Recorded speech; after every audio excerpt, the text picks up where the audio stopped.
दोस्तों नमस्कार, मैं हूं मनोज तिवारी, दिल्ली का सांसद, भोजपुरी फिल्मों का एक एक्टर, एक सिंगर।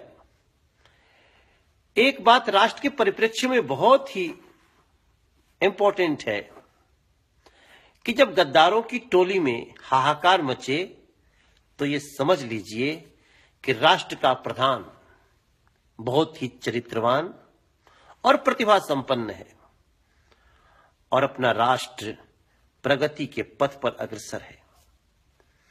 चाणक्य की ये लाइनें बहुत ही समसामयिक हैं भारत के लिए।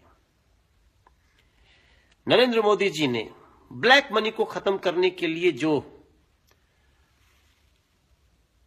एक डिसीजन लिया है, यह भ्रष्टाचार के खात्मे का एक ऐसा साहसिक कदम है जिसकी कल्पना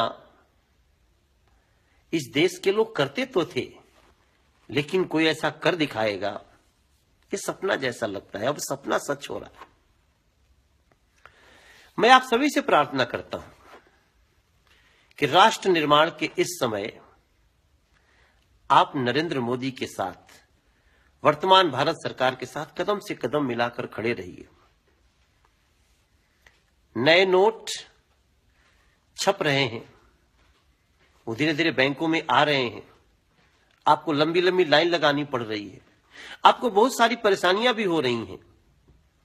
इस बात का एहसास हमारे प्रधानमंत्री जी को भी है, हम सभी को है।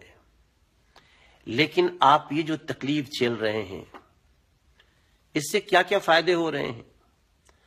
आतंकवादियों के पॉकेट में जो बड़ी बड़ी गड्डियां होती हैं, आप उनको चोट पहुंचा दिए हैं। जो निर्दोषों पर आतंकवादी गोलियां चलाते थे फेक करेंसी लेकर के, आप उनकी हवा निकाल रहे हैं लाइन में खड़े होकर के। आपको और भी सारे फायदे होने हैं। अगर आप चाहते हैं आपका ईएमआई कम हो धीरे धीरे, अगर आप चाहते हैं कि आपके बैंक से इंटरेस्ट रेट कम हो, अगर आप चाहते हैं कि गरीबों की थाली में भी समृद्ध भोजन मिले, उनको समाज में समानता से खड़े होने का अवसर मिले, तो जो ये लाइन में लग के आप नोट बदल रहे हैं, ये आज आप तिरंगे को मजबूत करने का काम कर रहे हैं। मैं मनोज तिवारी आप सभी से प्रार्थना करता हूं। प्रधानमंत्री जी ने 50 दिन मांगा है, 5 दिन बीत गया है। जितने लोग पॉलिटिकल पार्टी के हेड इस समय नरेंद्र मोदी को घेरने की कोशिश कर रहे हैं, सच तो यह है कि ये खुद ब्लैक मनी की बड़ी बड़ी दीवारों के पीछे छुपने की कोशिश कर रहे हैं, बेईमानों को सपोर्ट कर रहे हैं, भ्रष्टाचार को बढ़ावा दे रहे हैं। वरना जो देश ब्लैक मनी को खत्म करने के लिए कितना बड़ा बड़ा डिसीजन लेता है, उस ब्लैक मनी और भ्रष्टाचार के साथ कोई पार्टी का व्यक्ति खड़ा होता। जितने नाम है, मैं किसी का नाम नहीं लूंगा, कोई दिल्ली के बंदे हैं, कोई यूपी की हैं, कोई और कहीं से हैं, कोई बंगाल से हैं, और ये सभी लोगों को जनता ने वोट देकर के अपने रक्षा के लिए खड़ा किया था। आज ये छोटी छोटी न्यूज को लेकर, छोटी छोटी परेशानियों को ऐसे दिखाएंगे जैसे लगता है कि ये तो बड़ा ही गलत काम हो रहा है।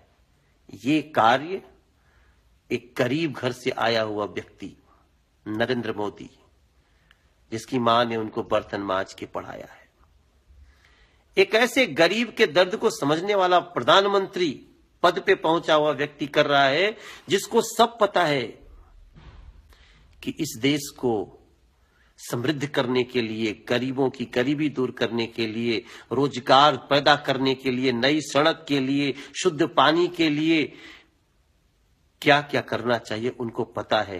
और उसकी असली जड़ है ब्लैक मनी और भ्रष्टाचार। जो बेईमान है वो तकलीफ में है, जो ईमानदार भारत है उसके भरोसे प्रधानमंत्री आगे बढ़ रहे हैं। गद्दारों की टीम में कितना भी हाहाकार हो, मैं आपसे प्रार्थना करता हूं, ये बचे हुए 45 दिन नरेंद्र मोदी के साथ चट्टान की तरह खड़े होने का है।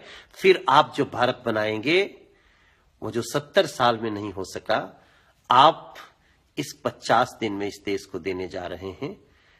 मैं आप सबको बार बार प्रणाम करते हुए, इन सारी तकलीफों में हम साथ हैं आपके, पीड़ा भी समझते हैं, लेकिन आप याद रखिएगा, इस देश के लिए कई लोग बलिदान होते हैं, इस देश के लिए कई लोग लगातार रात दिन जूझ रहे हैं। बैंक के कर्मचारी जिस प्रकार से काम कर रहे हैं, उनको हम हैट्स ऑफ करते हैं। साथ खड़े रहिए, राष्ट्र निर्माण का समय है, हम जीतेंगे, भारत जीतेगा, भारत का गरीब अपना हक पाएगा। जय हिंद, जय भारत।